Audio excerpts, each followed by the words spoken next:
DK 뉴스입니다. 아베가 시민단체에 의해 도쿄지검에 형사고발되었습니다. 이제는 정말 마지막으로 몰리고 있는 상황인데요.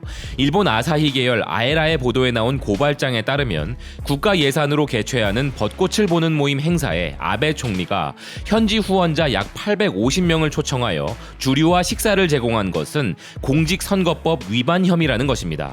아베가 위반했다는 혐의를 받고 있는 죄목을 보면 원래 이 모임의 취지가 각계의 공로와 공적이 있는 분들을 초청하여 위로하는 것인데 일반적으로 참가할 수 없는 선거인단을 초대한 것은 아베가 재산상의 이익을 그들에게 공여한 것이 되며 투표나 선거운동을 해준 것에 대한 보수의 형태로 행해졌기 때문에 사후 매수죄에 해당되어 4년 이하의 징역 또는 100만 엔 이하의 벌금형에 처해질 수 있다고 이야기합니다.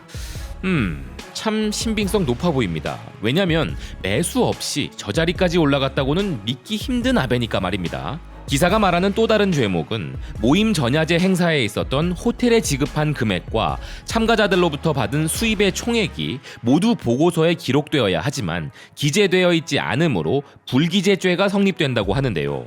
정치자금 규정법은 이 수지 보고서의 불기재 또는 허위 기재에 대한 처벌로 5년 이하의 징역 또는 100만 엔 이하의 벌금을 명시하고 있다고 하며 이 경우에는 회계 책임자뿐만 아니라 공모 사실이 있으면 아베도 기소된다는 것입니다.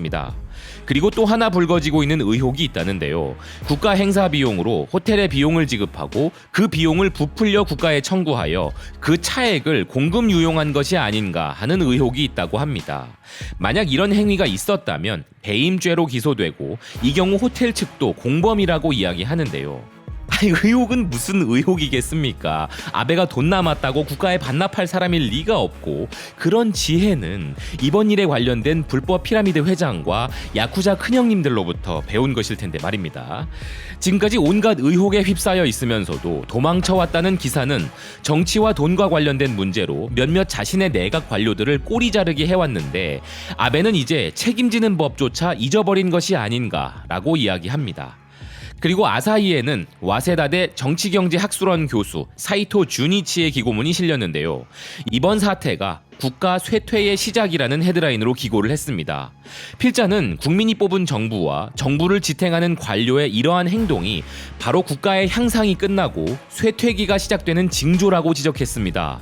정쟁의 세력을 억누르고 모든 것을 자신과 같은 거푸집에 부어넣는데 성공해버리면 그 나라의 향상은 끝나고 쇠퇴가 시작된다 라고 말한 19세기 영국 철학자 존 스튜어트 밀의 대의 정부론의 구절을 설명하며 저항을 받을 가능성이 없는 사람은 이성을 필요로 하지 않게 되고 대신 그 의사를 밀어붙이게 된다면서 잘못됐다고 일러주는 사람의 말을 들으면 짜증이 나버린다 라고 이야기하는데요.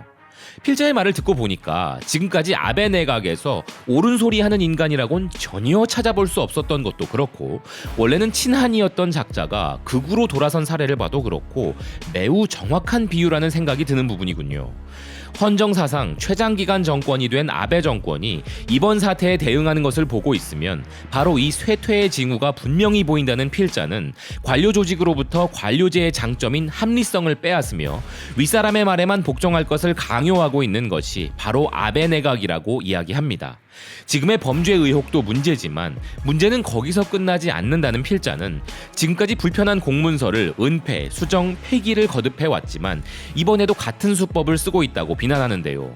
또한 필자는 여론조사에서 40%대의 내각 지지율을 가지고 있다는 이유로 아베는 이를 민주적이라고 믿고 있는 것인가 라면서 현재 야당의 무력화, 비판적 미디어에 대한 공격, 무한한 임기 연장과 같은 짓들에 대해 무엇이 그러한 정치를 용서하게 하는가라며 이번 사태를 둘러싼 문제는 민주적인 통제보다 강한 리더십을 우선시하면 정치가 어떻게 되는지를 보여주고 있다고 이야기합니다.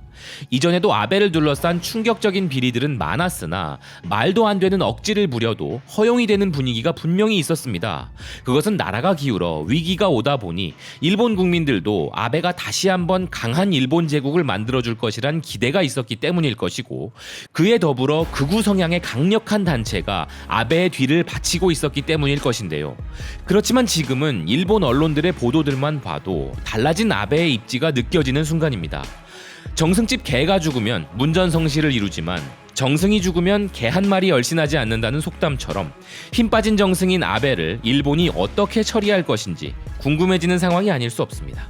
지금까지 BK 뉴스였습니다. 시청해주셔서 감사드립니다.